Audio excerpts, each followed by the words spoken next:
Good morning. Happy to be here. Happy to be here.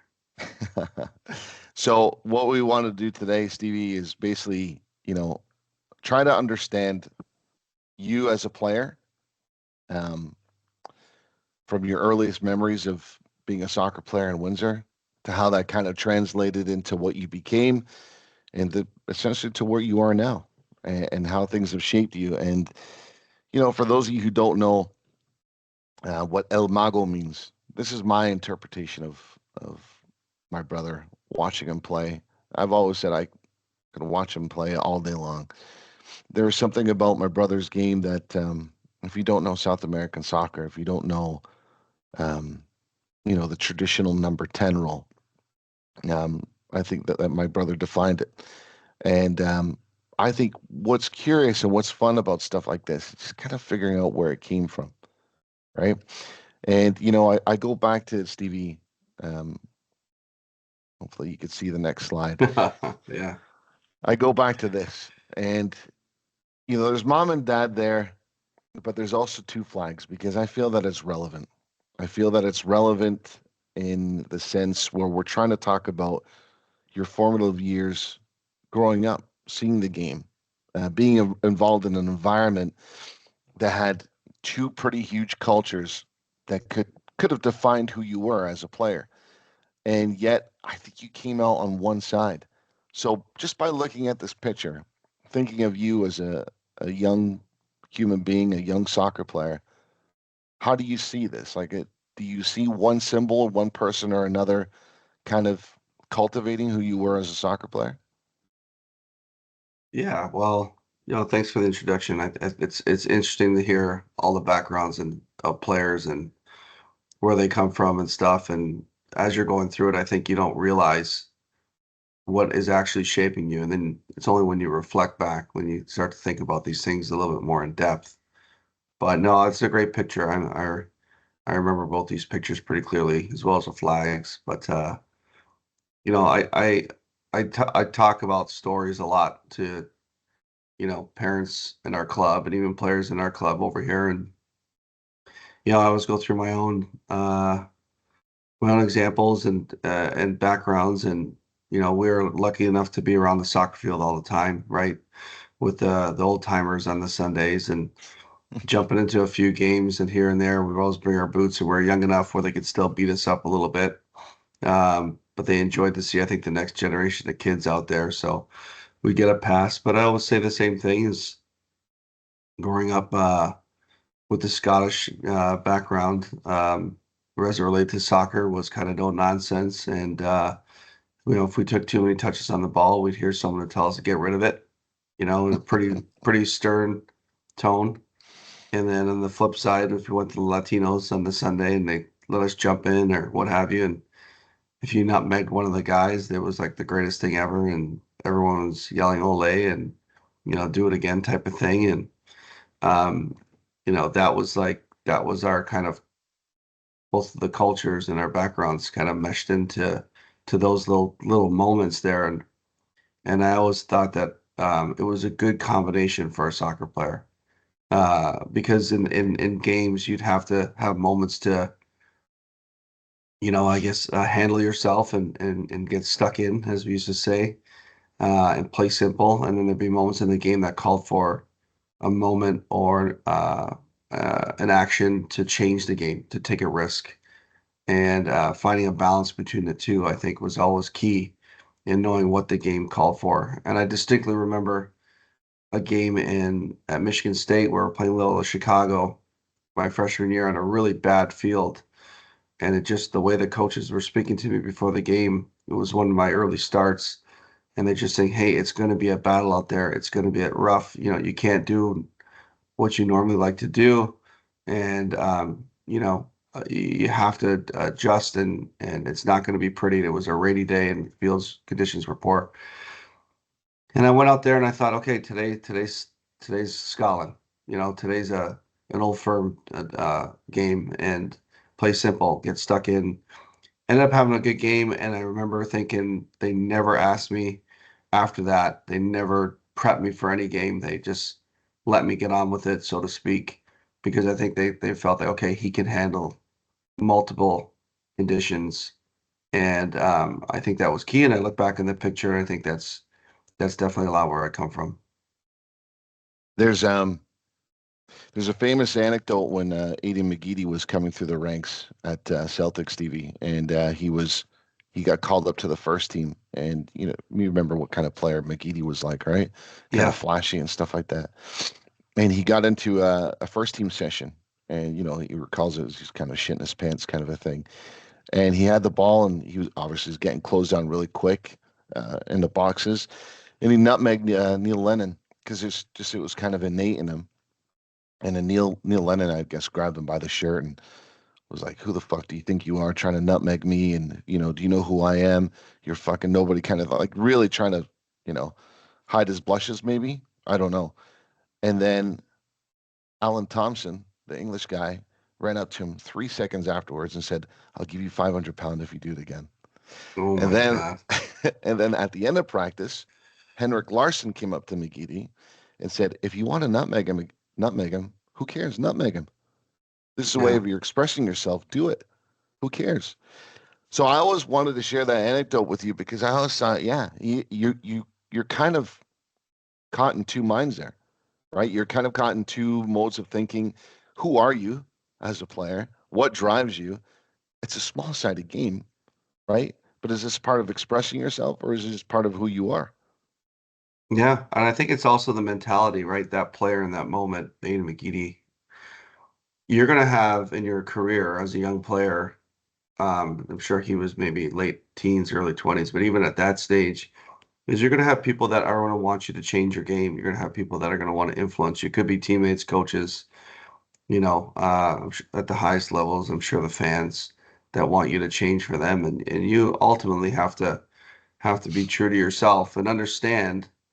There are moments when you can learn from others, but at the same time, don't be scared. And that's what we see a lot of players scared to take risks and be a little bit more robotic, even than we were growing up. I think even with our generation, I think guys were felt more free flowing soccer and could solve things on the field. Where now a lot of things are predicted by coaches and play out the Hmm. back, for example. You got to do it every time. Well, sometimes the game warrants up and in. That's an example. But no, we're going to play out the back. Hmm. That's what we do, even though there's five forwards on the top of the 18 ready to press. So I think the game has changed a little bit, but I like our generation's ability to organize ourselves on the fields and those individual players. I think it was important for us growing up to kind of manage how we were going to play that game with a little bit of joysticking from the coaches, but not much, not relative to how it is today.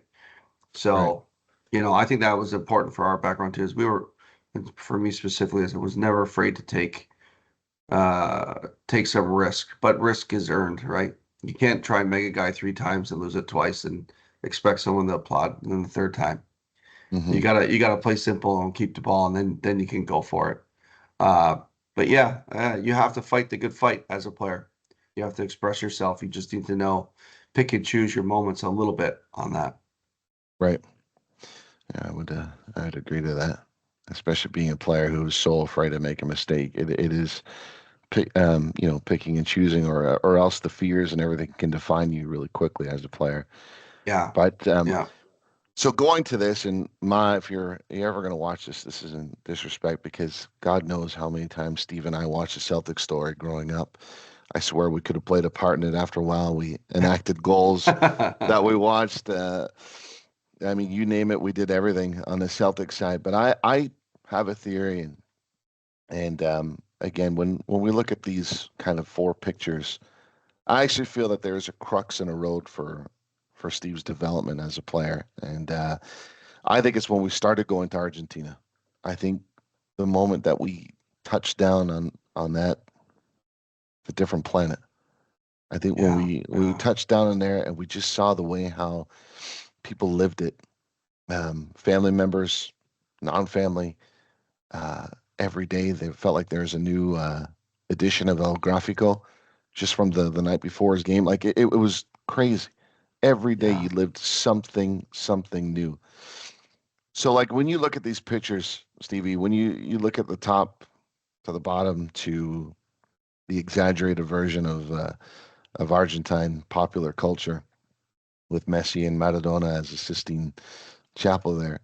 Like what are your first memories? Are they of family? Are they of the country? Or are they of playing in a potrero? Like are they playing in on the dirt fields as you see in the second one? It's hard to remember like like my first memory of going to Argentina, but because it was what, was it 89 or 90?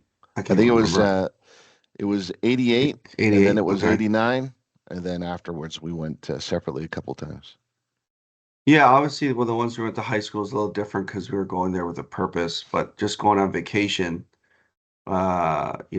being young and just, going out there and kicking the ball, but definitely realizing that every day was kind of tailored around soccer for whatever reason. And knowing our cousins' passion for, they're more on the Boca side of things, but just seeing that and just seeing the kids and playing every night, it was a dream world, right? And I think it's a world we tried to create when we came back to Canada. And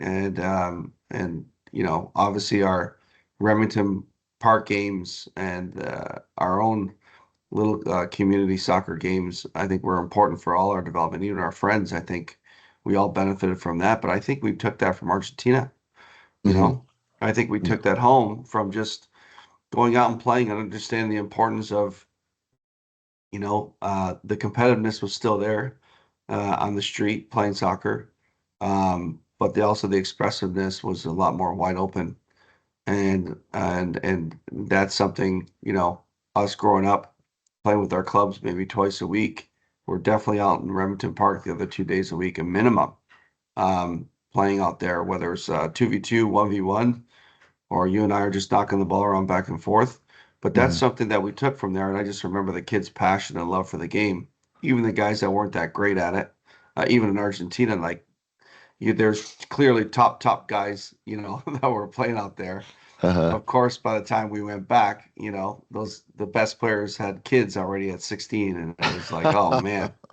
But you definitely saw the passion. I think that's the first time I really saw like what the touch, right? That Hmm. difference, that different touch, the using all surfaces of the foot and switching feet and changing the rhythm when you're dribbling and all these things that even still today aren't really coached that much, but it's a major pillars in the Argentinian players at a young age.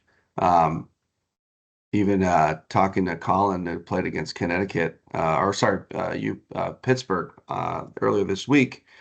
My oldest son, who's a junior at state, he told me that there's a player from Rosario in the middle, and he could not find his rhythm to step in and tackle. And every time he would step in, he would just change his feet or just take dos to the toe and then get around him. I thought, oh, I remember feeling that a lot, in Argentina, Yeah. when to step in, when to Right. tackle, and when to back off. And then the other side of it, feeling really rushed on the ball too, you know, Hmm. um, and finding moments to calm it down. But I mean, the kids over there are just unbelievable. And they, like I said, it's a way out for them. It's a vehicle to get out of their current situation, which in our barrio wasn't the best. So Hmm. it's you have that desperation, and I always think it's really hard when you're living in a 4,000 square foot house, somewhere in the States or wherever, to have the same desperation to make it as a kid that's living in that 300 square foot, home in the barrio of Argentina. How do you match that mindset? Like it's really difficult. And I think Yeah. that's what makes the two players, obviously Diego's there, Maradona and Messi there, then all the rest of the guys in the picture, like I'm sure they had that desperation to get out, to make their lives better, to make their families' lives better. And that's the passion there that it's really hard to inject into our Yeah. cultures. But our parents had it, I think, and their grandparents, and it wasn't maybe through soccer, it was just through work and putting them in a different situation that they had, maybe a better one. So Hmm. I think that that's kind of what we took from our parents. But in Argentina, every day soccer is the vehicle to get out, and it's obviously it's a passion and it's a feeling. Right. So yeah, it's really hard to replicate that. And there's something obviously special about, I think, how Argentina plays and their connection to the fans. And I think every kid there is like just diehard. We're River Boca, and obviously everyone's for la selección. So Right. it's a great community. It was a great community. Everybody took care of everybody, and obviously the soccer part of it, and just running around with those kids every day and every night was really cool. Yeah, yeah, it was fun. There's I'm looking at that picture with Messi and Maradona, and this brings up one of the questions that somebody here wants to ask you: Who's better, Messi or Maradona? And can you even compare? I think you can compare them pretty similar. Messi's better because he's done it for 20 years and he's, won everything you can win in Europe and obviously with the Argentinian team. So I think you have to finally concede to say Messi is finally overthrown Diego. If Messi doesn't win a World Cup, I think most people say that he's still would go down as the best in history. But that would have been hard for me to admit if he didn't win the World Cup. I think I was one of those guys that was on the he's got to win the World Cup. He's got to like because when Diego was playing at that peak, he arguably was, you know, the best player at that moment, at any time in history. That whatever it was, 2 months in Mexico in '86, I think that's the was the peak of any player. I don't know if Messi was better than him in 22, but it just reflected the rest of his career. And after him winning the World Cup, I actually went back and watched more Messi videos because there was a time I was kind of Mhm. upset with him, Right, because I'm not watching any more Barcelona videos. Like, screw that. Like, right. I want to see him in the national team shirt doing the business. And so every time you would get upset, you'd think about Diego and what he did for the country and what he did for the national team. So that was always the wallpaper on the phone. That was always the posters in the garage. Still is. Mhm. But there's always something in our hearts for Diego. But I think Messi definitely is, I think, undisputed, the greatest player of all time. Yeah, I'm glad you said that because when I do go back and look at all the goals he scored for the national team, all the ridiculous plays, all the efforts he's made to bring that team up to the top. I used to listen to the worst type of commentary, like, oh, he can do it in Barcelona, can't do it from the national team. Yeah, yeah, Second place with 7 minutes to go in a World Cup final is pretty close, especially when you held the team aloft on your shoulders for the whole World Cup. And I used to think Argentina's half of Barcelona. So like he is showing that he's versatile, that he can yeah, adapt to different situations. But like you said, I always thought culturally speaking, if he can't win a World Cup, it's going to be a hard argument to have in your favor if you do think he's better than Maradona, just because yeah. of the leadership, right? But I think that a lot of people can relate a lot more to Maradona's flaws as well, right? The absolutely, obvious ones being the substance abuse and all that, but just where he comes from, right. and the fact that he didn't really pull his punches, Hmm. and just said what was on his mind. And great teammate. You never saw Maradona yelling at his teammates, right? So like, No. always felt like he was for the team first, even though individually he was brilliant, but it was always about the team and the national Hmm. team specifically. So he was kind of reverse of Messi in that respect, where he would get in shape for the for the World Cups and that, and he wasn't necessarily in shape all the time in Napoli and obviously later career in Seville and even Boca. Um, but like when it came to the World Cups, he was definitely a different level of shape for Hmm. himself. So it was kind of something that the fans, could relate to a little bit, and like the selection was like the number one.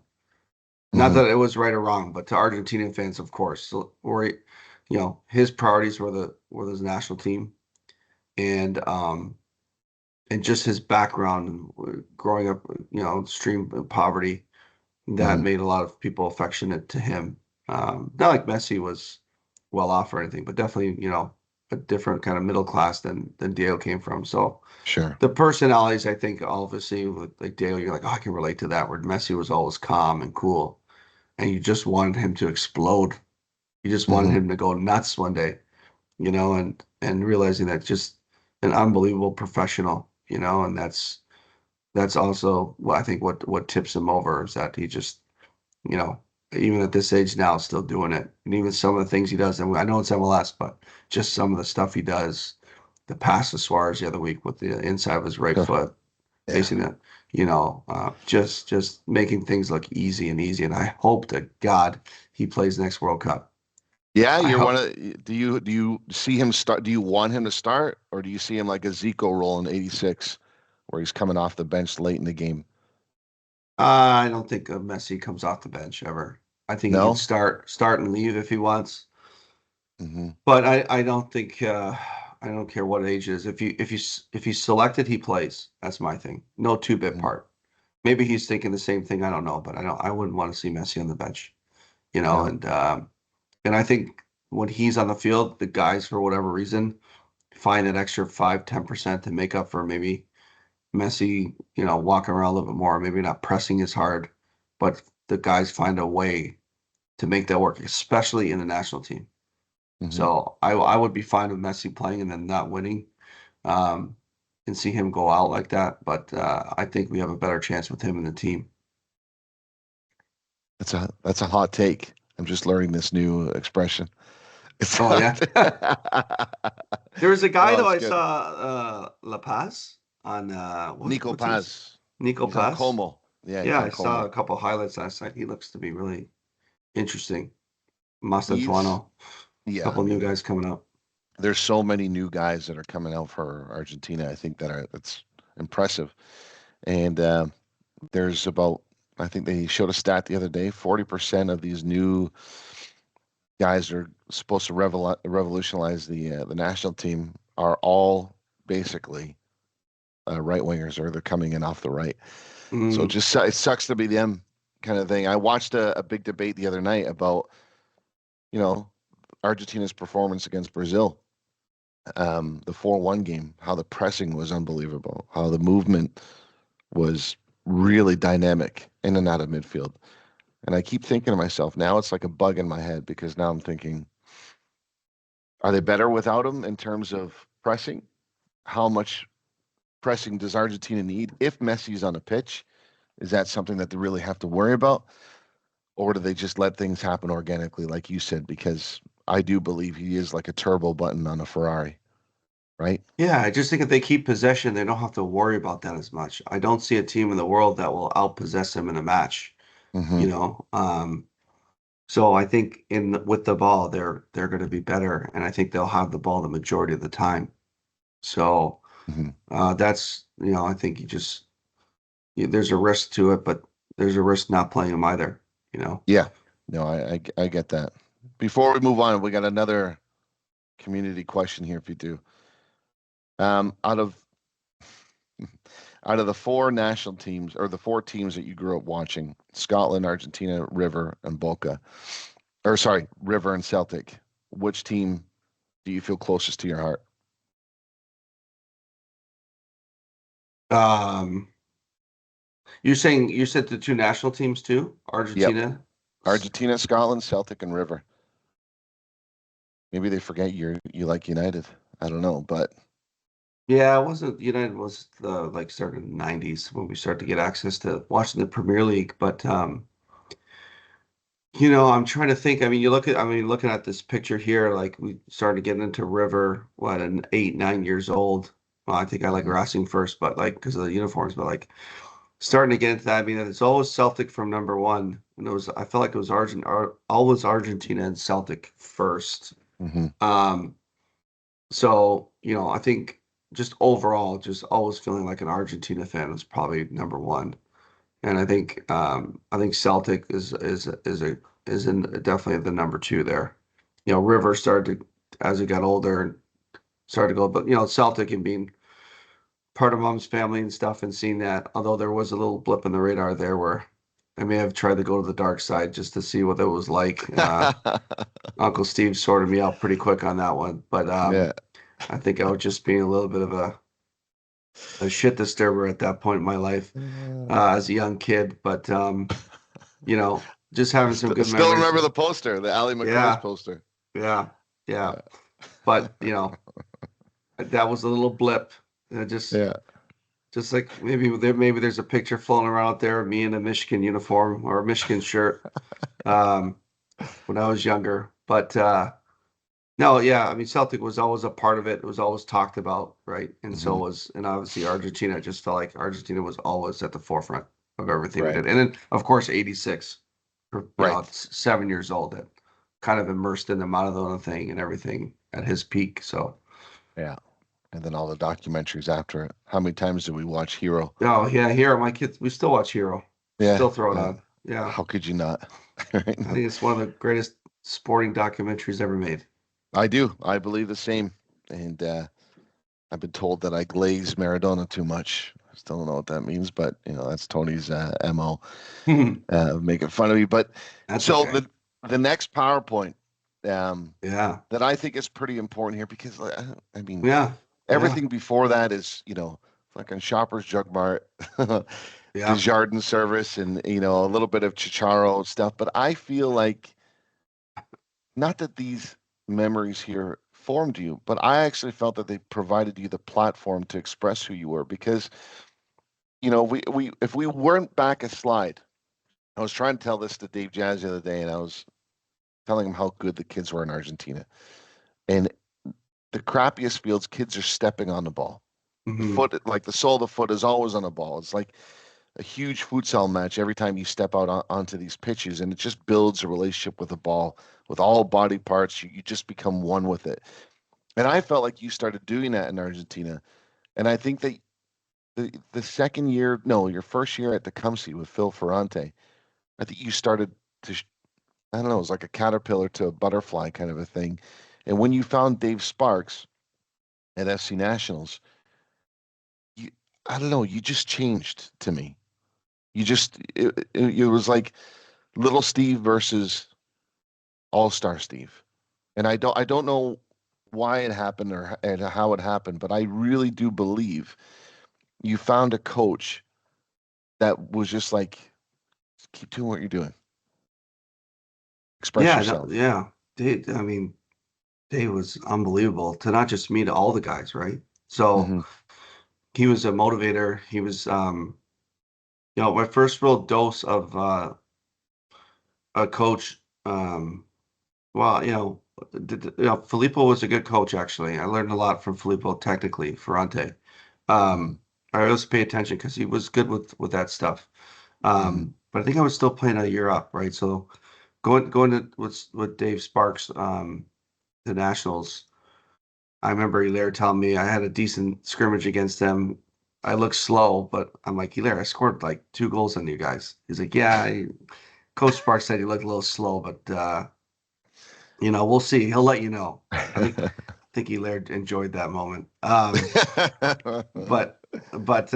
when we did go over there and stuff, it was a great fit. It was a great fit for me. It was a coach that said, "Hey, just go and express yourself, enjoy your football." Kind of different than you would expect from an English coach. No disrespect to English, just not like, "Hey, get stuck in, no nonsense" type of thing. It was like he enjoyed stepping on the ball. He was a little different. He enjoyed, stepping on the ball, trying the dribbles, trying some Hollywood passes. He seemed to really enjoy that kind of technical side of it. And then, in in a position where it was like a 4-4-2 at the time. So four at the back, three midfielders, left, right, and center, and then I would float. And so and then two up top. And that system, which is the way it's described, is rarely played these days, where you have just a three midfield and one floating. Hmm. He just completely gave me the reins to go wherever I thought I could go to find the ball and affect the game. And that type of kind of trust in a player, and that type of flexibility for me at a young age was key. I used to figure out what worked and what didn't work. Because I think Hmm. as a 10, a lot of time is trying to figure out where to get the ball and what pockets to get the ball and how to be effective. And that takes time to learn how to unmark people. And in that system, I remember just having just a carte blanche to affect the game, and my movements could go wherever I thought they should. And it was great to have, and it was always encouraged. And he didn't mind me, trying a shot from 30, 35 yards, or, doing different things. And he was a great motivator. Just a tremendous, tremendous coach for me, and a Hmm. big, big part of my psyche moving forward. And Rick Clues still taking over for Dave just was a little bit more regimented, but a coach that you showed up and the cones were always set up, the session was always planned, and Hmm. he took, obviously I was a leader for Rick and a leadership role right away with him, and we had a great relationship and different, but at the same time, still never really put the reins on me that much. Maybe should have a little bit more at times, but thankfully for me, he kind of understood me, and that was probably where I went through a little bit more volatile, just that young adolescence and maybe going over the top a few times. And Rick had to really kind of coach me through it, which I think he did a really good job doing that, just trying to help me control my, some of the temper stuff and that which started to kind of come to fruition a little bit. I would say grade 10, grade 9 maybe. And so, that combined with having, I mean, Steve Vanini and Marcello Pizzuti as our high school coaches, and then kind of giving me a little bit of, you know, um, leeway to do some things as a ninth and 10th grader and express myself. Like all of these coaches, I was lucky enough, nobody joysticked me. And Hmm. even with the high school with at least early on with Vanini and Marchi, like they're just encouraging. And obviously Steve Vanini is a tremendous coach and is still doing the thing in Windsor now. And I respect him a lot. And I always loved his coaching style. And then I see Rocky in the picture too. Rocky is more of an organizer, like hey, like I'm gonna organize you, motivate you guys, but you guys do the job on the pitch. So he Hmm. allowed the players to kind of manage themselves and trusted some of the older guys to sort the team out and stuff like that, which is again a great thing. So all of these coaches that I Hmm. had different skill sets that worked really well with me, and I respected them. But there's no question that move from Tecumseh to Nationals for me was now looking back at it, just thinking, oh, that was a big move for me. And I had the right coach. I Yeah. had the right coach. So I was lucky to get some really good coaches. But Yeah. yeah, but I always felt like I expressed myself, but but Dave Sparks was the first guy that said, no, no, no, no, you go do what you do. Don't worry about Yeah. it. You know? Oh, what a guy, right? Yeah. What a guy. What a human being. Oh, Every it's time I great. saw him, every time I saw him, he had the sky blue of Coventry on. He just had always something funny to say. Oh yeah. Always Got good for along a well with laugh. everybody. Oh man, just the greatest of guys.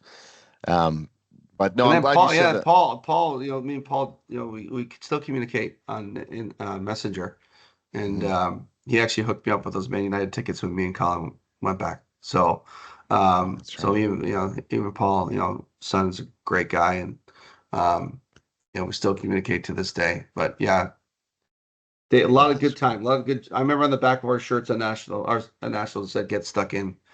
Do you remember Oh that on the yeah. back of our warm-up shirts? I That don't was remember our that. No. that was our motto. Let's get stuck in. Yeah. Really, eh? Yeah, it was great.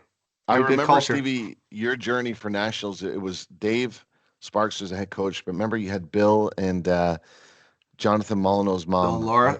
Was it Laura, Laura? and I Oh remember my God. Bill being the funniest, funniest guy, Nicest and people. oh, Nicest great people. people. And they were, I mean, what a team that they had, management team and Dave with a coach. It just seemed it was the best environment, the best environment. So it doesn't surprise me that you had all that stuff there. Oh yeah. Um, And the boys, the team we had, the guys around were great.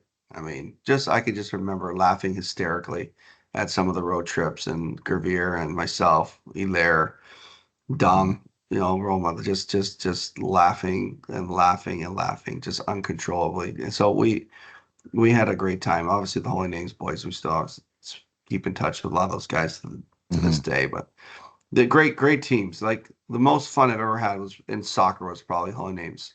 I Is still that tell right? people the most fun I've had in soccer is Holy Names. The Why high is that? school, just because of the guys, you're with them all day. Mhm. You're enjoying yourselves in the weekends. You're hanging out. You're seeing each other in school. All the banter at school. Um, and then obviously in the spring, as soon as the weather started to turn, you just started to get that itch, and it was like the best time of the year. Mhm. You started to prepare for the season, and it just the high school experience was a fun one, and Yeah. we had a good team. You know, 3 out of the 4 years I played there, we won. So winning's fun. You know, I No, know not yeah. winning's fun too. So when you win stuff together, I always feel like that group is going to be a little bit closer. So here's another community question while we're on the topic of Windsor soccer and having fun, and like you said, high school soccer was the best 4 years for you. And one of the questions that come in I thought was kind of interesting. Um, what's the most competitive team you've ever been on while you were playing in Windsor in your youth development? I'm not going to ask what the worst one was, but that was kind of clipped together. But the best team that you were on locally, and what was, if you can remember, the best pitch you ever played on in Windsor? So the best team like locally, like before the men's league, is that what you're saying? Yeah, before men's soccer. Yeah. We actually had a decent group with nationals at U17 there last year. We finished fourth in the league. I still remember that. We finished fourth in the league. That's when they were back to split years. So me being June, that was the other thing, like which I look back on when they went back to that switch when Hmm. I was at like 14 or 15. I was like the youngest kid out there, right? Because I had like a June birthday, and the Right. cutoff, was August to July. So I remember playing with some guys that were physically more imposing and stuff. So I had to manage that. But like U17, I remember things coming together a little bit. We had a good squad. We always struggled in Ontario Cup. We could never really get over the hump.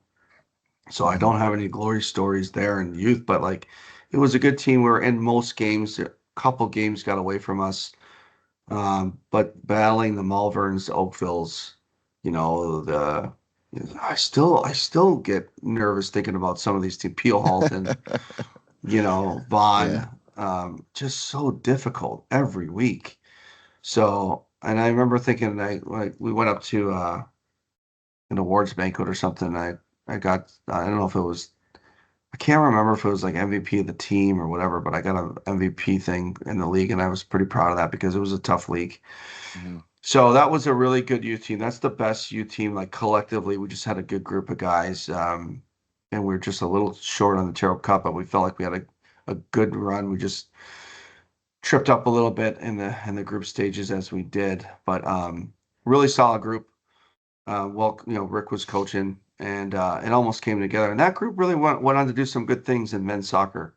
You know, Hmm. went on to play in the B division the following year. Dave Flay was our assistant coach, which you'll hear a little bit more about Dave Flay later on. Um, but like, what a great coach. And then he ended up playing with us as on the B team the following Hmm. year. And then us, I think we made a couple cup finals, didn't we? I think that was the year we did. I think Um, so. Yeah. uh, for our division at least, but we did okay. So, so yeah, and the best pitch, I do recall a few times, like for whatever reason, all the stars aligned and everything was perfect. But I do remember Micmac on a few occasions was really, really, really good before they changed the setup. Yeah. You know, Hmm. where most occasions it was bumpier and you had that God knows what it was, that gold dust all over your shoes. I'm sure that was really healthy to inhale. But God but Almighty. you remember that? Oh But God. I do remember a few games in the spring, especially with Holy Names, where we played at Micmac, and it was really nice. Yeah. Um, I remember being one of the better fields, but most of the times the fields were horrific in Windsor, and probably still are. I don't even really know unless they're turf, right? But Hmm. the grass field, the Micmac, there was a time and space where it was very, very good. Yeah. No, I would agree with you. I always thought that you could tell a great pitch. Like when we were playing for Holy Names, we had that terrible field out back. Oh But yeah, that was bad. moment playoffs hit, you're either at Waggle or you're at Micmac one. Yeah, And yeah, I just thought, oh my God, like, and our play just went up. Like yeah, I yeah. remember We this was yeah, one year we played against Herman, and I think I would have been in grade 11. You'd have been in grade 10. We just got back from Argentina, and we're playing in yeah, the shit field in the back of All the Names. And I mean, I felt bad for Herman at the end of that day. Like it was insane, insane. Just going from a terrible bouncy pitch where you couldn't really commit into going to meet the ball because you weren't sure how it was going to land on you, and then go into that, I just thought, my God, Micmac one, It was Wacko. nice. Yeah. Oh, But you know what? I'll tell you one thing. I just, it's funny, you don't talk about this stuff until you talk about it. But I like playing on the bad fields because I could half volley it. Sometimes when you're dribbling and the ball would bounce a mhm, little bit, I could half volley it a little bit more. And I saw it like as a little bit of a challenge. It was kind of fun when the ball was mhm. bouncing and settling it. And I knew the other players' touches were going to be bad. So kind of jumping the gun and pressing a bit harder and maybe winning a few more tackles and stuff. Like, but I didn't mind playing on bad pitches. I never did. Yeah. I always I felt that it was a different challenge, but it was okay. I don't think I ever, maybe some of the guys that listen to this are like, you're full of shit, but I don't remember complaining about fields. I mhm, just remember thinking, oh, this is a great field. I don't remember complaining. And most of the fields we played on were poor because maybe yeah. we just expected it. I don't know, but it never was an issue. I remember Dad told me once I think our family was one of the first families to really video analyze. Yeah. Yeah. And I remember whenever we were watching the games afterwards, I hated throw-ins at Holoneem's that field and back just because I always thought I have to play the ball on the ground, so play the half volley or take a touch and just keep it low. And I remember after a while, I'm pretty sure I was so frustrated I was ready to lose it. And I remember Dad said to me, he goes, "Just don't let it hit the ground." And I'm like, "What do you mean?" I'm thinking, "Dad, what are you talking about?" He's like, "Just don't let it hit the ground." He goes, if somebody throws a ball into you, just keep it in the air. That way you're always going to have control over it. Like, okay, Dad. Yeah. Like, I mean, it was good advice, but Yeah. I think it was good advice from him just because he was seeing it in a different way. And yeah, you do get to form a layer of versatility to you when you are playing on fields like that. Hmm. But yeah, well, Yeah. let's go to the next one. Yeah. Oh, Jesus Christ. It's too early for this. Yeah, I was gonna say. God, those eyes, man. What are those eyes saying to you right now, They Pigman? just look right through me. It's it's a look of disappointment, um, of I don't know. At the same time, it's also a look of, hey, you're okay. You're not bad. You're pretty good. You Mhm, know. As much as abuse as I've taken from this man, he still, oddly enough, believed in me. And that was the mhm, weird thing with him, is that type of relationship where you don't know when it's coming. mhm, Um, but Paul James, and I don't know how Paul's doing now, and I know he's had his own struggles and stuff. Um, and is fighting the good fight against the mhm, stigma of addiction and that type of thing. But never experienced anything like it, never have since or before then. And the one carrot obviously is to put on the national team shirt, so you have to, eat crow and just swallow your pride and get on with it. Which I mhm, think many guys go through as professionals because you're just desperate to be there. And my version of professionalism was this, um, but extremely difficult, surprisingly complimenting at times, and obviously physical type of punishment, right? Like just mhm, just punishment. Um, but I kind of know where he was coming from just based on preparing us, to try and qualify for the World Cup was no easy deal, but you just had tough conditions mhm, to get the group together and how late we got together. And I didn't really understand it, but how it worked or what have you. And obviously, Dad had made the call, up there to say my son's pretty good. Can he come out? Without that call, this doesn't happen, right? But mhm. um, what do they always say? It's the best of times, it's the worst of times, like something you look back on. But it was extremely difficult. There were some great moments, and obviously the guys were great. Um, Funny enough, Chris Posiak's in town, who I play with, and we might go meet this weekend for a coffee. He's going to watch a few university games. So still Nice. keep in touch with a few guys. But yeah, like that's when but it set up college for me. Everything was easy after this. Why? Everything was Why? easy. What? So if, for the Canadian kids or the Canadian parents that are listening to this, why was it easier for you afterwards? Well, the speed of play and the guys that were around, like the quality of players around you, you had to be sharp on the ball. And my thing was always like when the game started to slow, when it felt like it was slowing around you, then you're doing okay. And at first it was really, really fast and it started to slow down. I started to be able to pick some more passes Mm-hmm. and do some different things offensively. But in a really tough environment. So I remember going in as an 18-year-old into the men's league at the time I was playing for Croatia and just absolutely walking through games and being extremely bored. And just thinking, come on, let's go, let's go. Mm-hmm. From being a 23-year-old, 24-year-old playing in the league, or even 22, even at Summers Estate, feeling that the game was speeding back up again. So realizing that maybe my maximum physical peak was at 18 years old, 19 years old with the Canadian team. And I just felt like, I don't know what you call it, genetics, what have you, but for us, for me, it was so hard to get there. And I know the other guys, it was hard, but like they were better athletes. So they could cope with it a little bit better, and for me it was just like it was a constant battle. So when I say, um everything made it easier, yeah, the state conditioning wasn't as hard as this was, not even close. Obviously the summer stuff wasn't like this. So after it, it did. I always used to reflect on this. It's like in work, like when you think about that one job that was really horrible, you Mm-hmm. think, okay, my job today is not that bad because I actually used to have to do this. It's kind of like that where, okay, it's not that bad. When I was with Team Canada, it was it was tough. Mm-hmm. So, great experience. Learned some things. Definitely learned some tactical things that I took with me.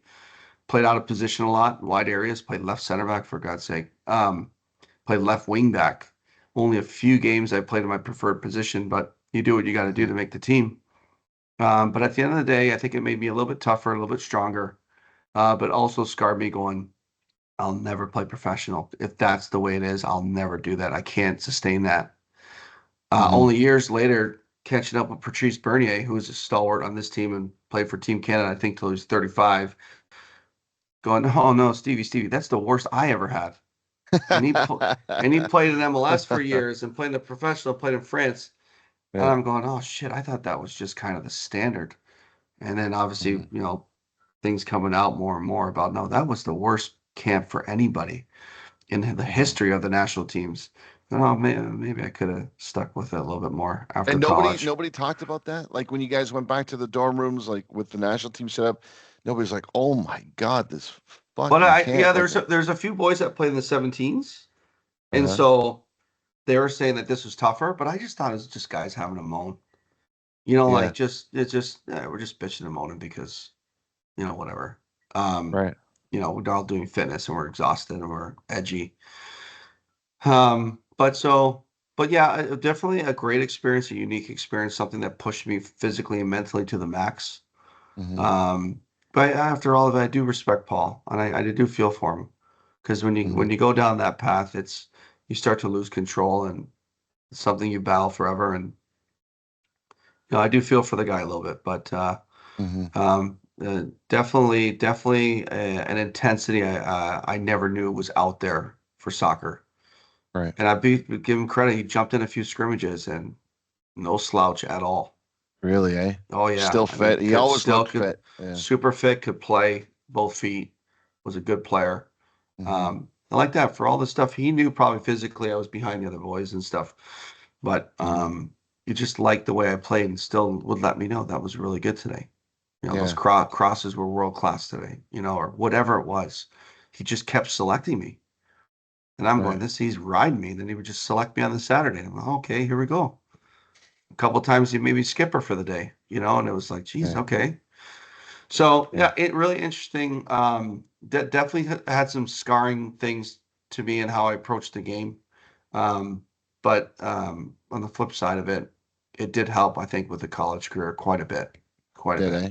Yeah. So, Stevie, this is my question to you. When you look back on this, I mean, there was never a prouder moment in my life seeing you wear a Canadian jersey, listen to the national anthem. Like I was in tears that day. And I was just so proud of you for everything that you had accomplished, and I still am to this day. Um, if you, knowing what you know now, knowing who you are, and not if you're Paul James, but what would Steve Arce, the coach, have told Steve Arce, the player, to keep going?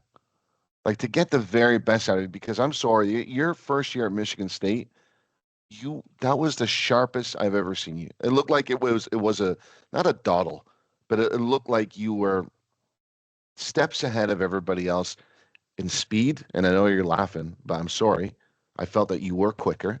I felt that you were fitter, and I felt that your left foot was intensely sharp. I think your last year of Michigan State, I thought you were the most intelligent. You're playing more to your limitations and to your strengths. I thought you were the most effective maybe your last year because of the intelligence factor. But that first year, my God, it was like watching lightning, especially with your left foot. So what would you have told Steve Arce then, being, as a coach that you are now? I just think maybe man management, right? So a little bit of that was maybe missing. So everyone was treated, good, bad, or indifferent, the same way. And I mean, even if you're starting to like really keep track of players, and I guess now will be like catapults and heart rates and even your Hmm. weight and stuff. Like they're at a point where the camp in Coastal Carolina where I was losing weight.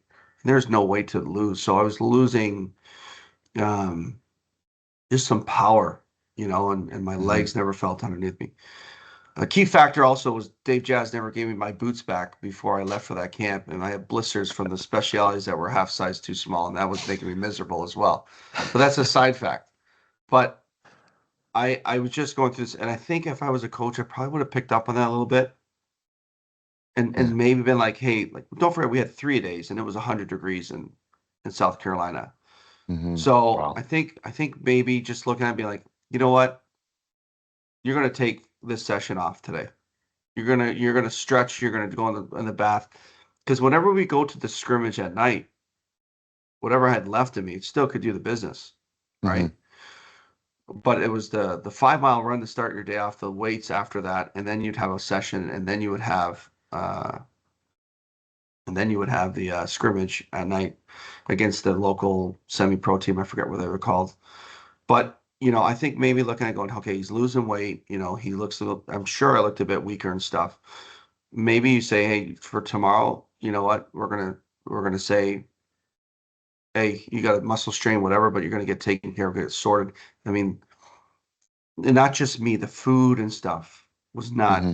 is not close to being adequate, right? The calf food at Coastal Carolina was rotten. And Really? so yeah, so that was another the nutrition part was missing too. So I don't want to say I needed special exceptions or whatever, but if you see a player that's struggling like that you've believed in, you have to at some point manage that situation, right? You gotta, Right. and I think he lacked a little bit of that. And Carlos Rivas was a big part of it too, right? The Chilean assistant coach.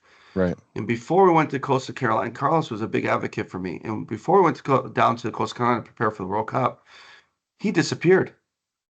He was let go. I don't know the full story. He just didn't come down, and we weren't even Right. allowed to ask. So we had a guy that was coaching the 17s. I forgot his name. He kind of came down. And then we had another guy. I forgot these guys' name, but we didn't know these guys. Good guys and everything, but we didn't know them. There was no relationship with the players. Mm. Where Carlos would talk to Paul for some of the players, you know, Right. like, hey, he's got a wedding. He's got to go to this. Like, it's his brother. Like, you got to let him go. And even Yeah. though Paul would be annoyed or whatever, like, he would accept it. Mm.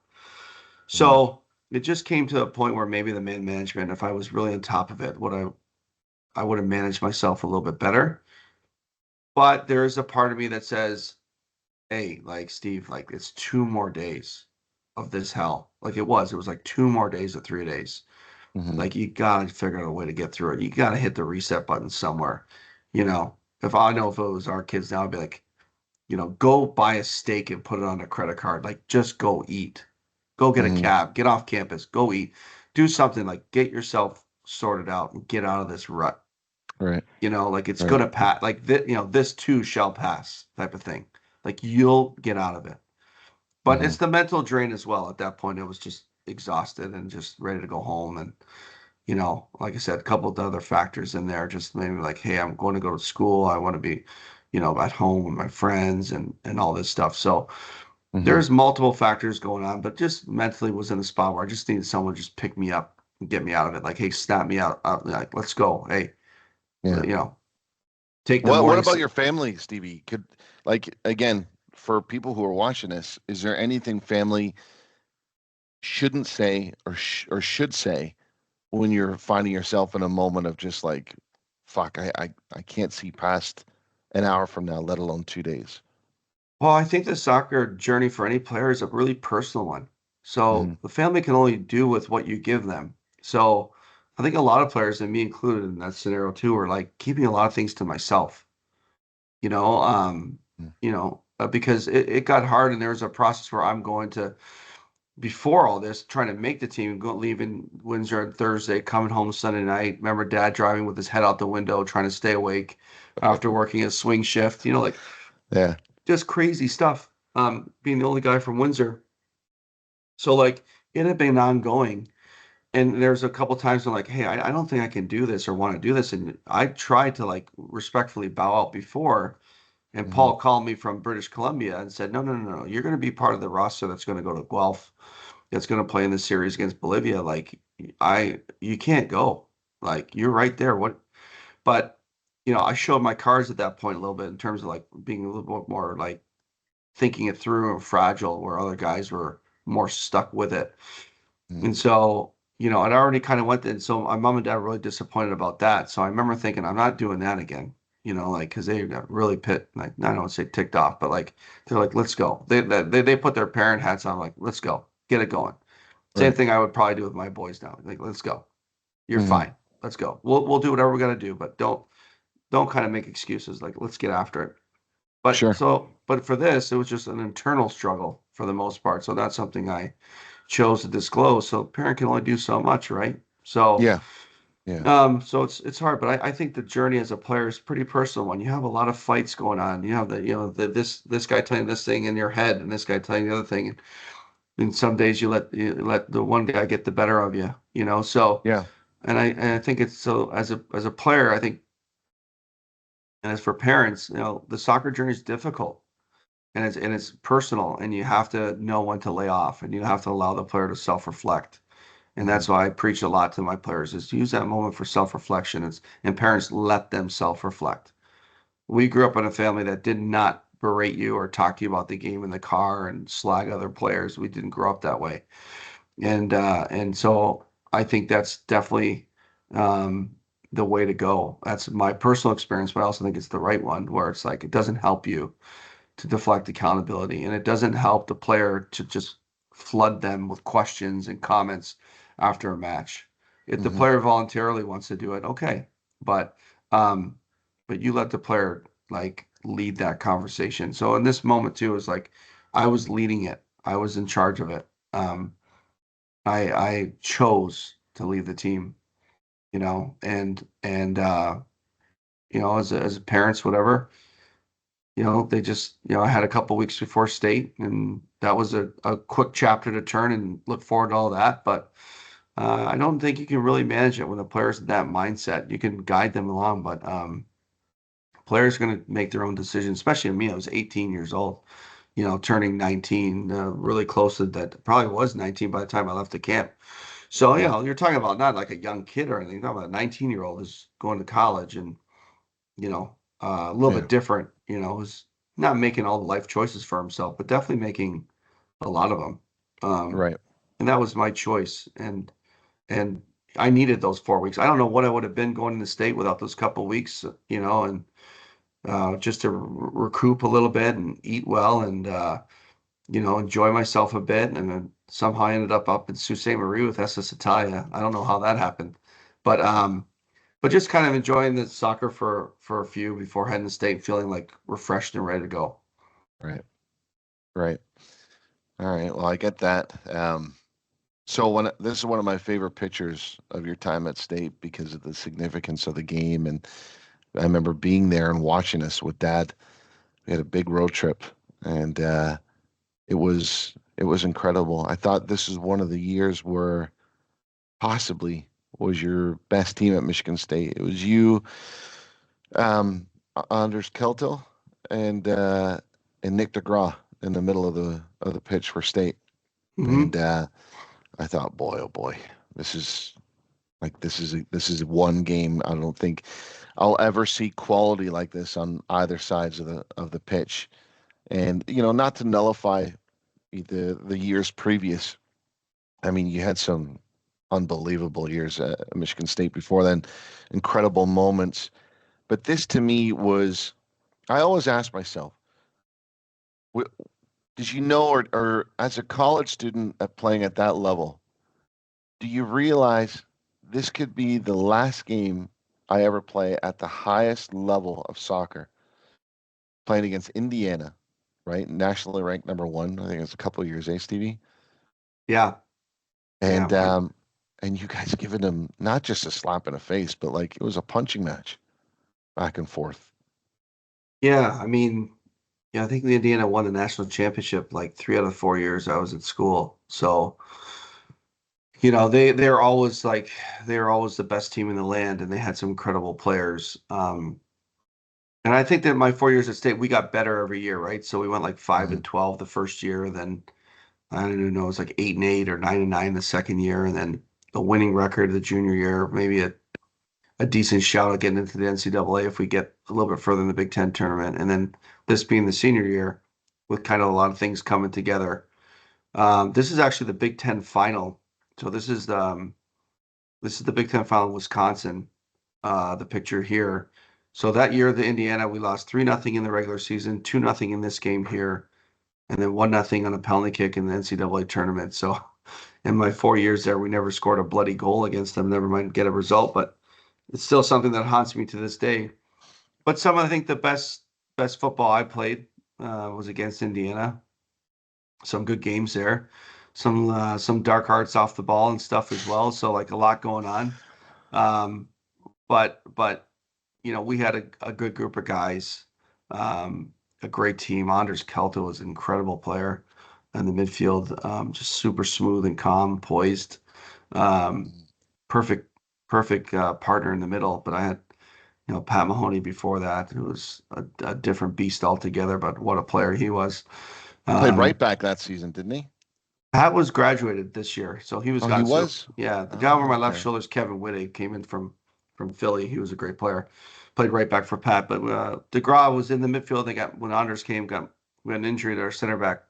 Nick got moved to center back, which I think he was his best position and did quite well there. And Kellen Kelso's a sweeper and just won a bronze medal at the U17 World Cup with Landon Donovan and Beasley and those guys for USA.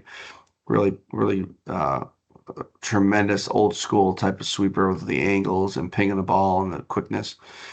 Great, great squad. I mean, Mhm. we had everything. We had four good forwards like the old Man United days. We had Conley, McMahon, Hearn, and Thomas Trelawney just in a rotation, just different. Every one of those guys brought something different. The wingers with Crass and Webby. I mean, just phenomenal players, right? So Mhm. we're just shout out to my boy Paul Vance, learning how to kick a ball by the time he was a senior and being a good left back. Um, being a really good left back and understanding his role. But we had a good cast of characters. We had a little bit of toughness, some good quality on the ball, and it just things came together for us. But it was a great time. Michigan State was a phenomenal experience for me, and you did get a little bit Americanized just the way they play and started to really realize the principles. They taught the principles over and over, and the patterns of play, if you will, started to come into effect. I had a little bit more of a free role in a diamond, which we played for 4 years at the attacking mid spot, but Mhm. um, just very, very organized. I saw the level of organization, similar to Canada, but like, the organization and the kind of year over year doing the same things, having that institution type of approach. So you knew what to expect and what to do in preseason and all Mhm. that stuff, and it all came together. But yeah, Indiana was just unbelievable. Like I hate them, but still hate them to this day. But Um, Wasn't it you their were, coach that told you to go back to Canada after you were getting into the dark arts near the sideline that particular day? yeah, as a former Jerry var, Yeagley? he didn't say much to me. His assistants. Oh, okay. I think I think the guy over my right shoulder is Caleb Porter, who's a Vardar guy, believe it or not, and then went on to coach at Akron, won a national championship, and I think is still coaching somewhere in the MLS right now. Um, Oh, to show you what he's obviously a very very very good coach and was a good player and stuff. But yeah, I mean we didn't like each other, so um, definitely respected those guys, good players. I didn't like them, and it was because they beat the shit out of us every year. Why would I like them? And mhm, there's some chirping going on in the field and stuff, and I didn't like that. But I'm just pissed off because they got the last laugh, and as they mhm. usually did. So it's something I wish I could go back on. And obviously, I got to try and live vicariously through Colin on that one, see if he can get one for us. But yeah, I mean, Big Ten, not knowing what it was, the ignorance to the whole thing going in there, not even knowing how the season worked, what the Big Ten was. Um, you know, uh, missing the first Big Ten tournament because I had an awful flu. Didn't even play as a freshman in my Big Ten tournament. I missed it.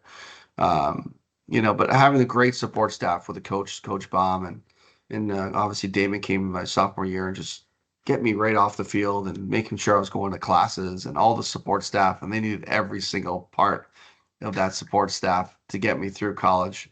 Because admittedly, and I tell players, I did not like school. I was not a great student. And I wish I could have maybe did more in that department, but it turned out okay. So, but yeah, just didn't know anything about it. Obviously, know everything about it now, and um, even our buddies and our family, just going back there, it's always special. Just something Mhm. in the air, that smell in the air when you go to the field and stuff. It just brings back a lot of great memories. I didn't Yeah. realize how lucky I was to get there. Right, gotta definitely mention Vancho in that conversation. I mean, Michigan State gave me my scholarship on 7 minutes of highlight video and word of mouth. They never saw me play live before offering me my scholarship. So I got Yeah. to thank the Windsor community and Vancho and a few others in there um, that pushed me over the line, and even Sasha Sorowski, because I think him and Damon did speak, and they offered me a good portion as well. But I had to go back and retake my SATs because I was like 10 or 20 points off or something. Sasha needed more. So I thought, yeah, I already did that. So I'll Mhm. call Joe, see if we can wrap this thing up and get it going. So yeah, but it was great and just really ignorant. I would say that ignorant to how lucky I was, ignorant to how it worked over in the States, and it working out, but not realizing just how lucky I was. Mhm. And great experience, great guys. Still keep in touch with a lot of them. So I love my time at State. It was great. If there's one game that you could replay back again, Stevie, what game would it be? Yeah, it's the Big Ten, or sorry, it's the NCAA game against Indiana because Yeah. I had a few moments in that game where I could have hit it and I didn't. Few little decisions I still remember to this day where I could have maybe made more of a dynamic pass, and I played it a bit safe. We hit the post and the crossbar. Like it was a good game. Um, just a couple of things I think maybe just looking back at it, I remember getting a couple bouncing balls in the middle of the field, maybe 15, 20 yards outside their box. And I think if I'm in Windsor playing for Rose City in the summer, I think I'm hitting that ball, and you never know. Hmm. But at State against Indiana, I'm going, Webby's outside, he's open. I'm just gonna clip it out there and get in the box type of thing. So Yeah. just a few little things that I wish I would have done differently in that game. I definitely want that game back because we were better than them on the day. I think you were too. I think you were too. I had never seen him so frustrated before. That was yeah. Again, one of the greatest games I have watched, never to have been a part of. Thankfully, that was truly. I haven't seen a game like that, and I don't think I will see a game like that for a very, very, very long time. But it was awesome. Um, So going to the next one, and again, not that this is your life kind of Mm. a thing, but more so for again for the Windsorites that are watching this. You know, you met Bridget in school, you guys fell in love, you went on to start a family, and you have three beautiful sons. And soccer's still involved. It's in a general atmosphere almost probably every day, almost every other day at your house, I would imagine. But for somebody who is coming with a high acumen and a big reputation, how did it translate to you with the boys in soccer, especially when they're starting off young, they're getting into adolescence? Did you talk a lot about your career, or did you talk about it only when they asked you things, or did you bring anecdotes up when you thought it was helpful to them? Yeah, I mean, it's a tough question. I think the having that experience and going through the different modules as a player, I think it was good for, with Colin and Diego and helping them along their journey, right? And obviously Hmm. being a coach and being part of it. Not something I planned to do, getting into coaching and thinking I was going to get into it. It just organically kind of happened, which is nice. It hasn't felt like anything's been forced or like we had this master plan. It all came together. Hmm. We just wanted to raise our kids like any other family, make sure we're all together for family dinners and a couple times just to chat because our lives are all so busy. Um, and not really having an expectation to any of the boys about anything really, just taking it day by day, looking a little bit further out, but always enjoying the day and enjoying what's happening in the moment. Hmm. And it's worked out, and all three boys are really different and how they approach things, and Bridget and I are kind of like the same with all of them. It's just your journey is your journey and enjoy it, and don't take anything too seriously. We always have a laugh, and we always kind of lighten things up. It's never that this come to Jesus meetings with the family and things like that. There's health is a number one thing. So we try to make Hmm. soccer like it's not a matter of life and death, but enjoy it. The game always gives back. And I'm guessing a few of these pictures are when there's about to be a match being played or something. So, Hmm. so we just try and enjoy it and make a day out of it. And for how it worked out, and looking forward to obviously Diego and Windsor and enjoying that experience, and Colin. I can't believe he's only got a couple of years left now. It's going by really fast, but it's been a great journey. It's for the boys, for the family. It's part of who we are over here, and it's worked out both, professionally for me and for the guys, just giving them a good experience and a positive one. And I look at the way we had it growing up, right? Like Hmm. dad didn't say too much about it, didn't go into it too much.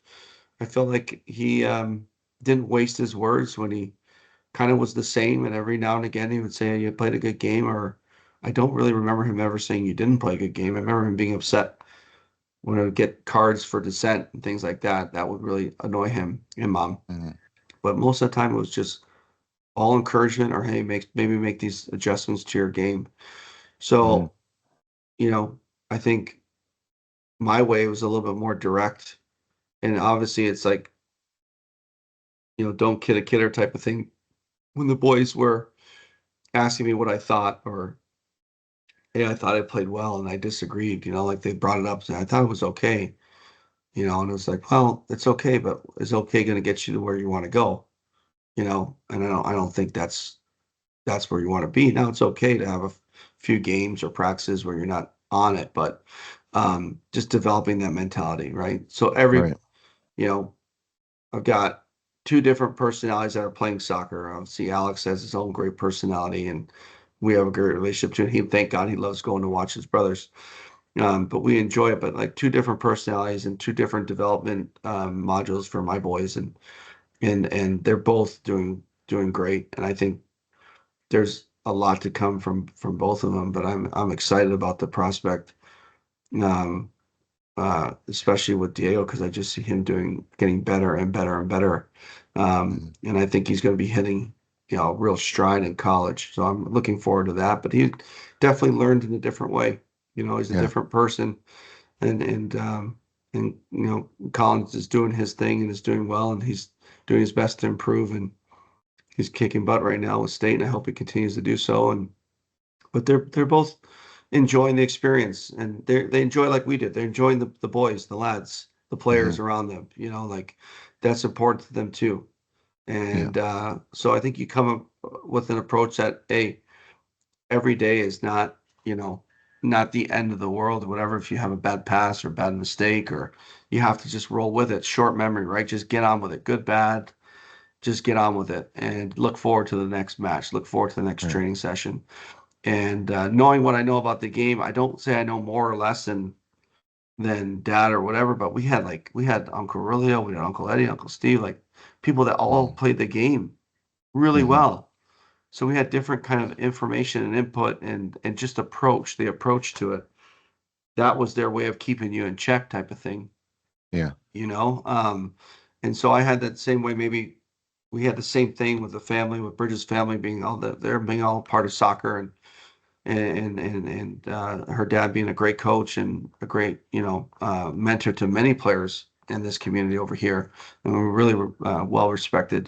They had the same type of influences, so they Mhm. took from different resources and tried to apply it to their game, and I think that's helped them along their journey. But second, third, Mhm. fourth generation soccer players, there's something to them. We see higher IQs with them on the field. They think the game a little bit differently, Yeah. and so they definitely have enjoyed that kind of pedigree.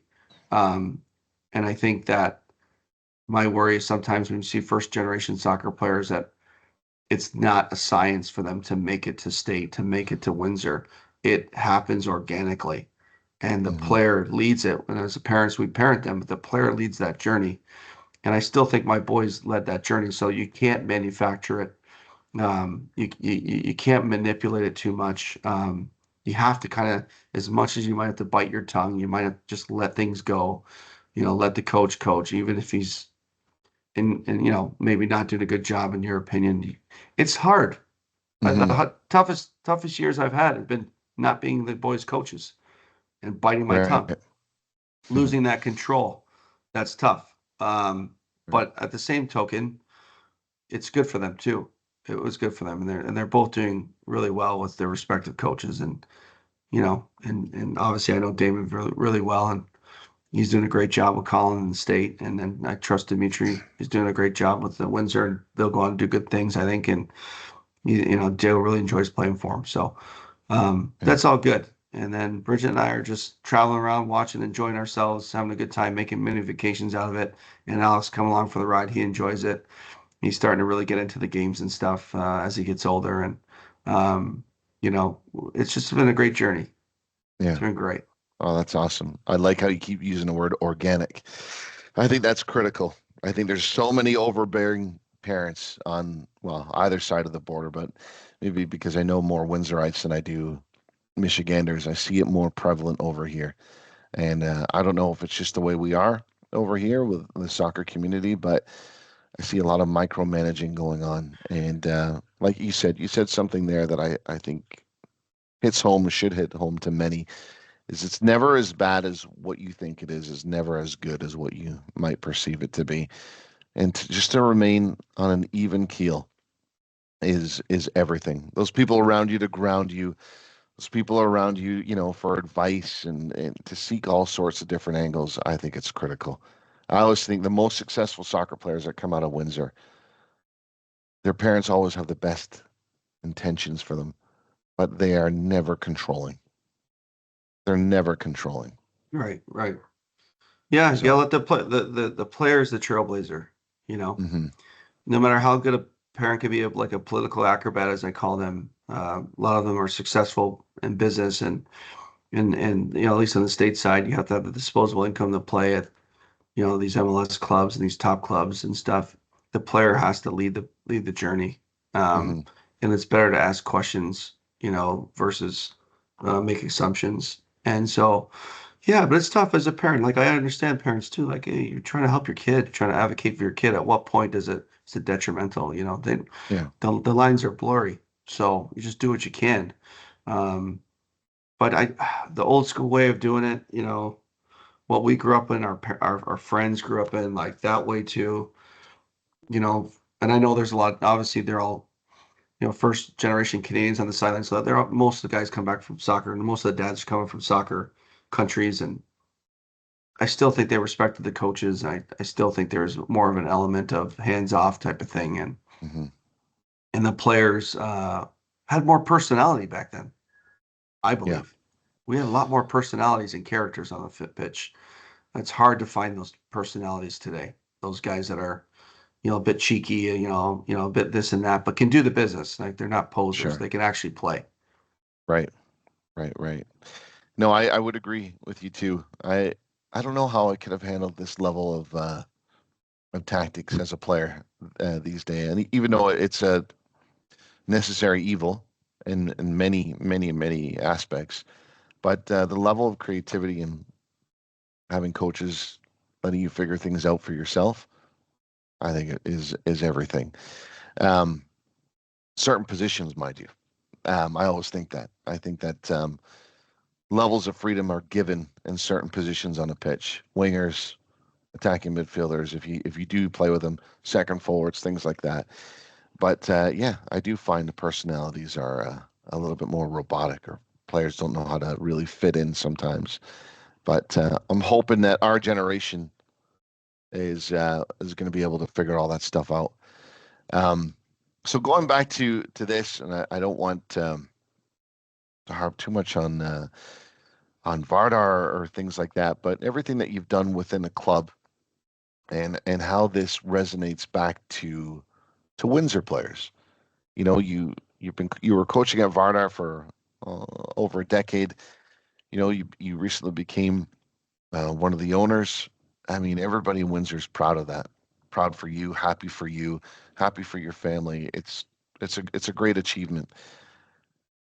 What do you notice most about if you talked about principles of play in an American school, or you could even go maybe one further down to a Michigan type of school.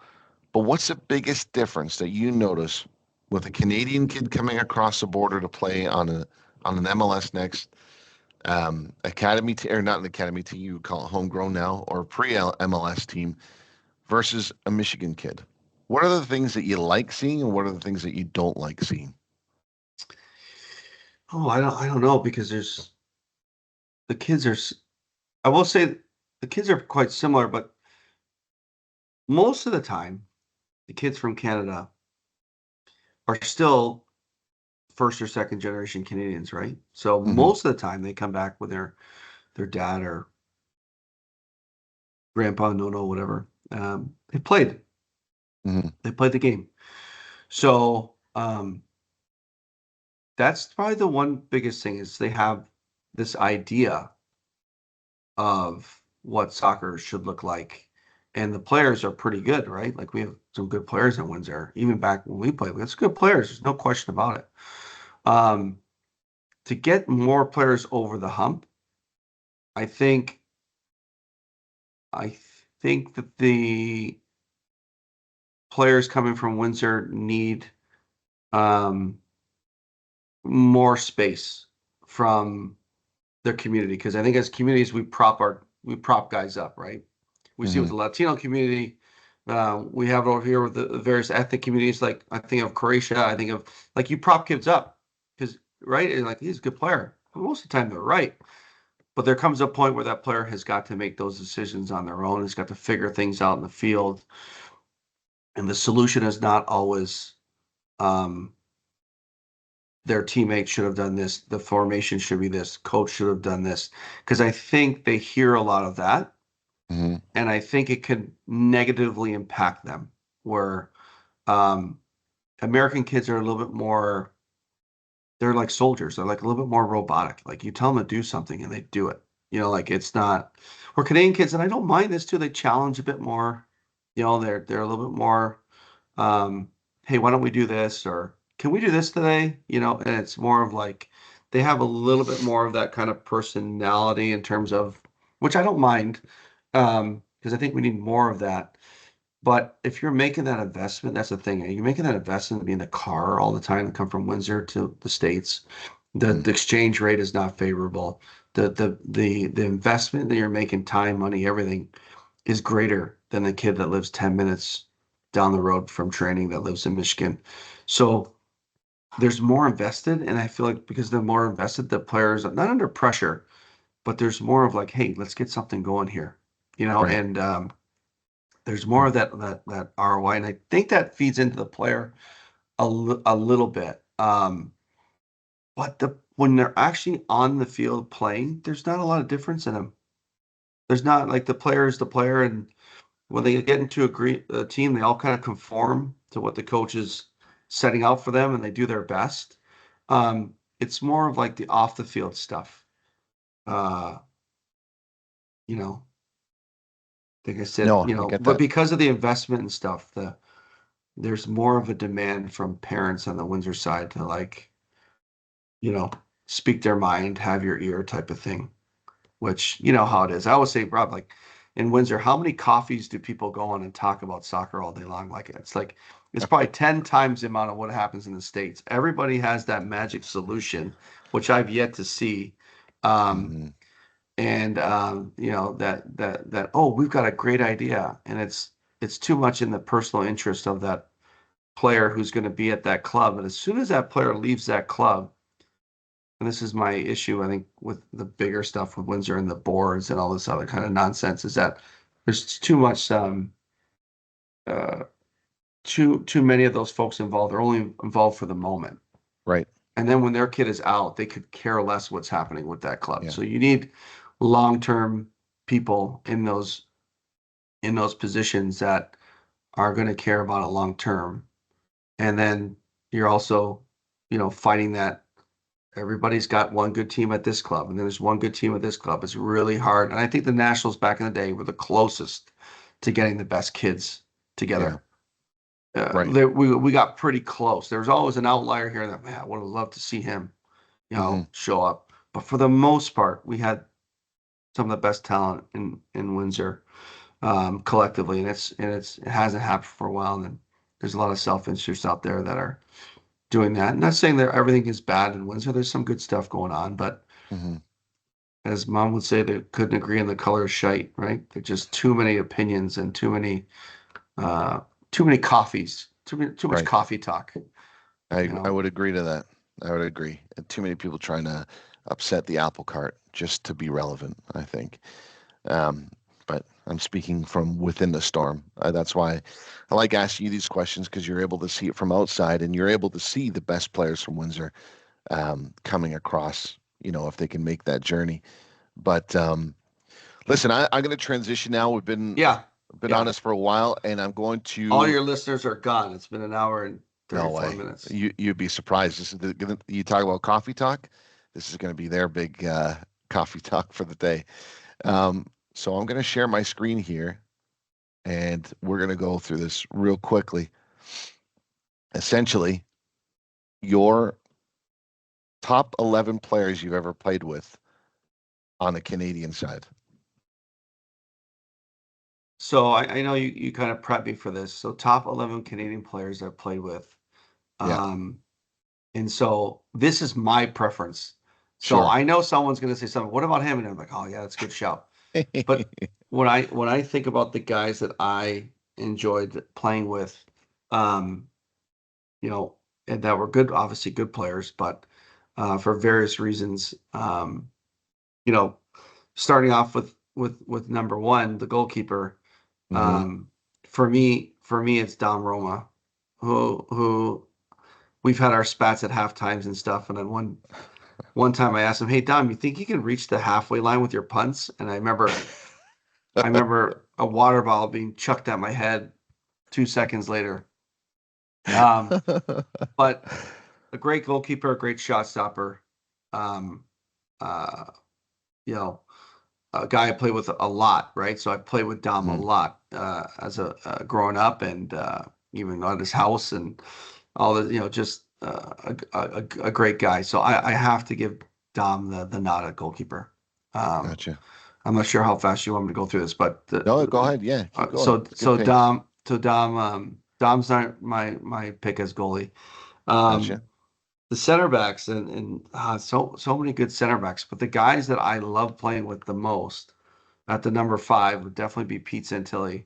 You know, through high school and with Rose City and just the type of guy he is, and I loved the way he played the game and had a real kind of poise and that Italian type of Baresi type of guy to him. He could go forward to, and we all know he could definitely lay the boots to people, which I respected that as well. But a Uh, good player, read the game really well, um, and I think under some like if I get a hold of Pete Santilli is a 10-year-old walking through Vardar right now. I know he's going to a top Division 1 school when he gets older.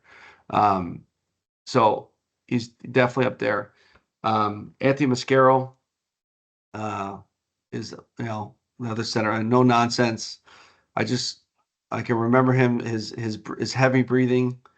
Um, and he was a guy that would get on me a little bit too. Come on, Steven, we need you. We need you. Like, and I know that was yeah, like fucking run, sorry. Like run more and yeah. defend more. Let's go. You know, Sure. and so and a great leader, right? Like a top leader. Hmm. Fit, strong, good on the ball. On the ball, underrated. Had a good first touch. He can distribute the ball quite well. And then Hmm. obviously just a massive guy at the back for you in the air and stuff. Just never lost a head ball. Um, Right. so left back, you're getting a nod in there, Robbie. I Oh, think that one Jesus. year when we played the 4-2-3-1, but even more so, I think collegiately and maybe in the midfield and stuff. But good left foot, good going forward. Good, tactically very savvy, and probably hit your stride going to Lethbridge and a bit older.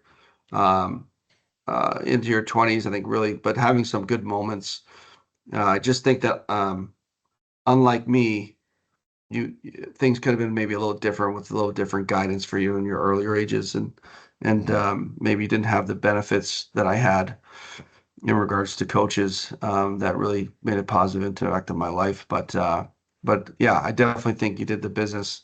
When you're fit and on and healthy, I don't think there's a better left back that I played with that I would prefer. Well, On the thank you. right, Hmm. yeah, you're welcome. No, absolutely. And this also pains me to say, but I really like the way Hilaire Kalichi plays on the right back. And I know it sounds like I'm picking all my friends here, but like he actually was really athletic. I say actually like it's surprising, but he was really athletic. And the improvement he showed, especially going to Dalhousie and stuff, he could also always hit a ball, was very confident in his own abilities. When the Hmm. play was in front of him, you know, he could pick a pass. He was capable defensively. And like I said, good athlete. Could play in the middle as well. He was a hard-nosed guy too. I remember him putting his foot through me a few times when he played for Crow and stuff. But ended up being, a really capable right back. And this back line for me has got a mixture of everything. Um, got some good stuff on the ball. Got a little bit of muscle to it, a little bit of quality to it, and could definitely have those outside backs join the attack and create good numbers forward. The Hmm. six for me is Haji. So Jeff Hodgson was a player I played with at Croatia, and obviously I know Jeff. I see him all the time still, but like what a player! I mean, Yeah. could break things up, could build things, was constantly moving, super fit. Just one of the best midfielders I've been privileged to play with and against, and played against him more than with him. But like, what a guy, what a player, and was a coach on the field, Hmm. was a general on the field too, and just a fantastic player. Never really, rarely made a bad pass. Rarely made a bad pass. So I'm gonna put Haji there. Hmm. I have to put Ryan Dodds in here. I know, I could probably sneak in a few guys, but he did put on the Rose City jersey and did play with us, and he's probably my closest buddy on the Canadian team, and kept in touch for a while. And Yeah, whatever. He spent a few years with Kilmarnock in the SPL, so he's a decent player, but one of the smoothest guys on the ball, left foot, right foot, just fantastic on the ball. Um, just all around, just a top midfielder. Switched the point of attack, like didn't break a sweat. Hmm. It was good at going forward. He can actually hit a ball quite well. Wasn't the paciest guy, but Hmm. just like the IQ was way up there and the technique was way up there. Right. So but Ryan in there, and then So are you going 4-3-3, Stevie? What are you yeah, doing here? 4-3-3. Okay. The OCD inside of me is just, Yeah, you know, that's fine. Yeah, crazy. so yeah. On the other side of it, yeah, I'm gonna put Anthony Jazz there. I really enjoy playing with Anthony those last couple of years at Rose City. Hmm. Um, Other than him leaving me out to die in the Ontario Cup final, he was always uh, a really, again, a classic type of five, in Argentina, five Yeah. or eight, defensively where it was like a Busquets, like before there was a Busquets, right? Like didn't Hmm. necessarily get in a lot of tackles, but knew when to step in, knew when to stick his toe in. Uh, could pass a ball, could get out of things. Physically 6 foot, 6'1", like there's no slouch there. Hmm. But had a nice rhythm to his game. And when he was fit, when he was on top of it, when he was playing a lot, I really enjoyed playing with him. So I think this is a big criteria for me is who would I want to be up with in the midfield. So those three guys would definitely be a great midfield for any squad in Windsor. So again, really enjoyed playing with those guys. On the right side, Steve Pato, arguably our hero growing up. Him and Oof. Johnny, just a guy to look at. And I wish him all the best with what he's going through now. But what a player when Yeah. before the injuries and when we started playing Hoy Names and he made the transfer and we used to joke around. We used to have that first interview and he said, "Well, 2 years ago in grade 12." That famous interview. But thank God he came there to get Holy Names off the hump, get us a Yeah. WISA title for the first time.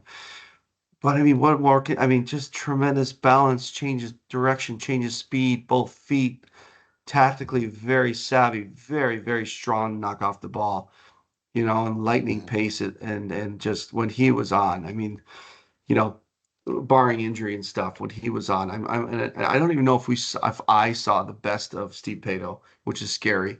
Mhm. Um, Maybe it's his grade 12 year 2 years ago before we played with him. Maybe that type of era just starting to break into the Nationals first team and all that. And I know he got fit and made a run at the Olympic team a few years later. And like when he was at his peak and the glimpses and moments we saw where it wasn't an issue if he wasn't have a bad knee or ankle, like just what a machine he was.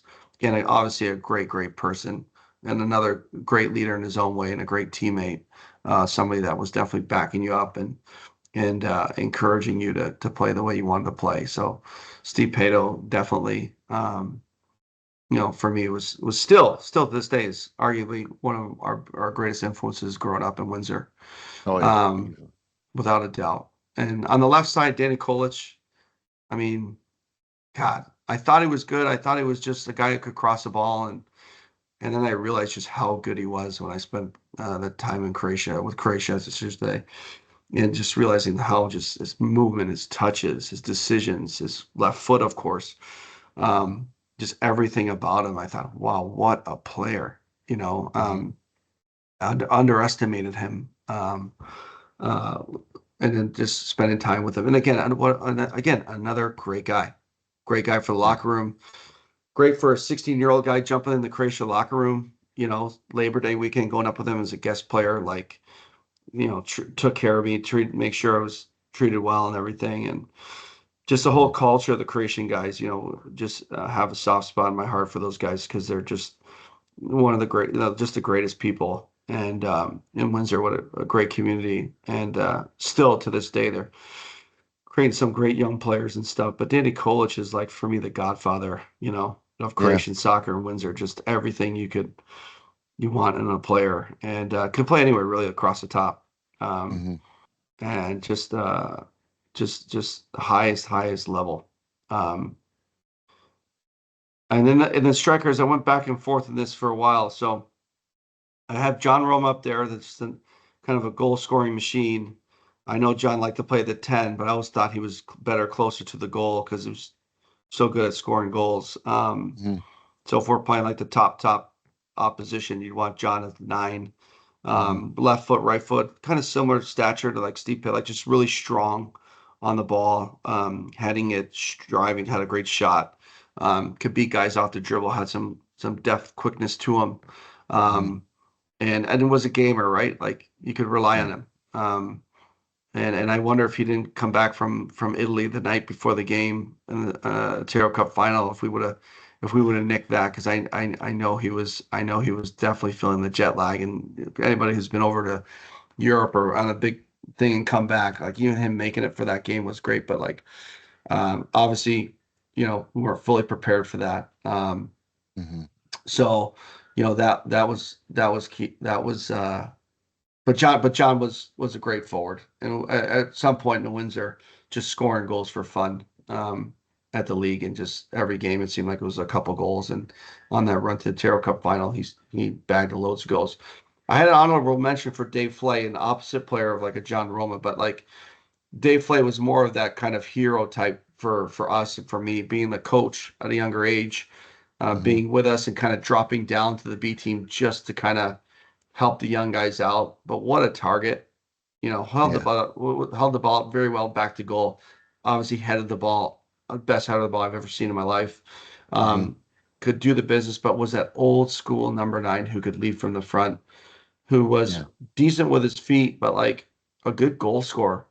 And a guy, if you just lumped it up to him, he could get it down. And just hearing his voice, just a leader, you know. Yeah.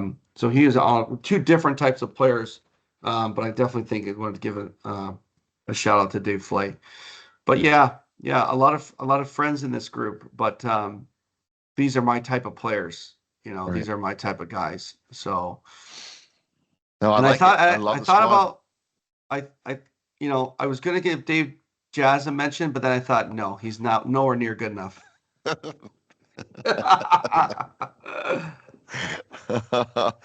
Plus, we need somebody to tell the referees at halftime to sit down. Yeah, that stuff is Sit. just unbelievable. There's another guy I thought about in all seriousness was Verkic. I mean, we played a few times with him, but like Mhm. we you know really really good center back and old school type of sweeper type of thing. But Yeah, there's going to be guys in here I miss. I don't want to hurt I anyone's feelings or understand. whatever, but I just No, started no, I right, got you. just my type of not my type of guys. But there's definitely guys you could slot in here as well. What about coach? Who's coaching his team? Oh, that's a good one too. If you're not Some playing in it, I think you should coach.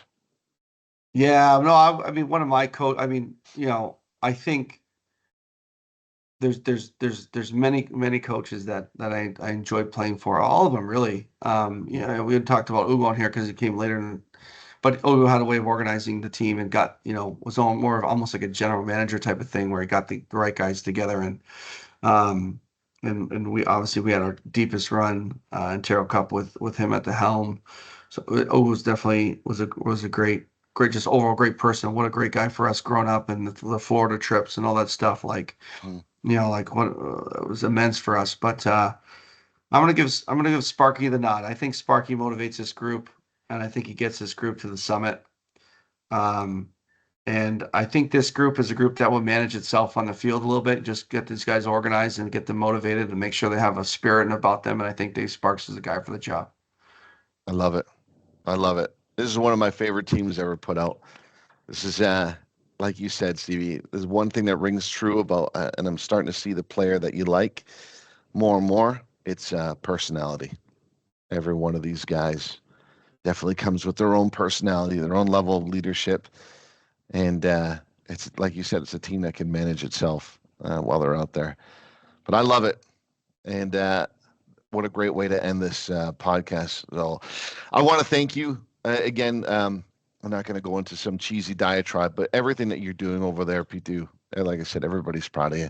We're all proud of you. We're happy for you, happy for the family, and we're excited to see what the next part of this future brings. And I really hope, that on the Windsor side of things, this being Windsor Footy Chats and all that stuff, that we can get our act together over here so that you can see more Canadians crossing the divide and really to see what they're all made out of. I really, really believe and hope that. And I hope that, people who are watching this interview will realize that there's a different side, there's a different softness to youth sport to make it to the highest level. And like you said, organic is the key word.